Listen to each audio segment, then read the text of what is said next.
Hi സുഹൃത്തുക്കളെ, good morning, സുപ്രഭാതം. എന്തൊക്കെയാണ് വിശേഷങ്ങൾ? സുഖമാണോ എല്ലാവർക്കും? ഞാനിപ്പോൾ ഉള്ളത് എറണാകുളത്താണ്. എറണാകുളത്ത് അമൃത ഹോസ്പിറ്റലിൻ്റെ ഗസ്റ്റ് ഹൗസിലാണ് ഇപ്പോഴുള്ളത്. ഞങ്ങൾ ഇന്നലെ വന്നു ഇവിടെ താമസിച്ചു. ഞാൻ ഇന്ന് എൻ്റെ ജീവിതത്തിലെ സുപ്രധാനമായ ഒരു ഘട്ടത്തിലേക്കാണ് പോകുന്നത്. എൻ്റെ ബ്രസ്റ്റ് സർജറിയാണ്.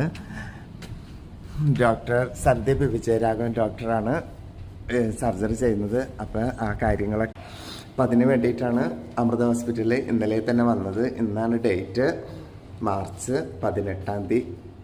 അപ്പോൾ ഇന്ന് 9-10 മണിക്കൊക്കെയാണ് സർജറീൻ്റെ ടൈം പറഞ്ഞിട്ടുള്ളത്. അപ്പോൾ ബ്രസ്റ്റ് സർജറിക്ക് വന്നതാണ്. ഫിദയും റോഷിദും ഉണ്ട് കൂടെ, ഒരു റൂമിലുണ്ട്. ഞാനിവിടെ ടെറസിൽ വന്നതാണ്. രാവിലെ തന്നെ ടെറസിലത്തെ മോർണിംഗ് വൈബ് ആസ്വദിച്ചുകൊണ്ടിരിക്കുകയാണ്. അപ്പോൾ ഈ പ്രഭാതം എൻ്റെ ജീവിതത്തിൽ ഒരു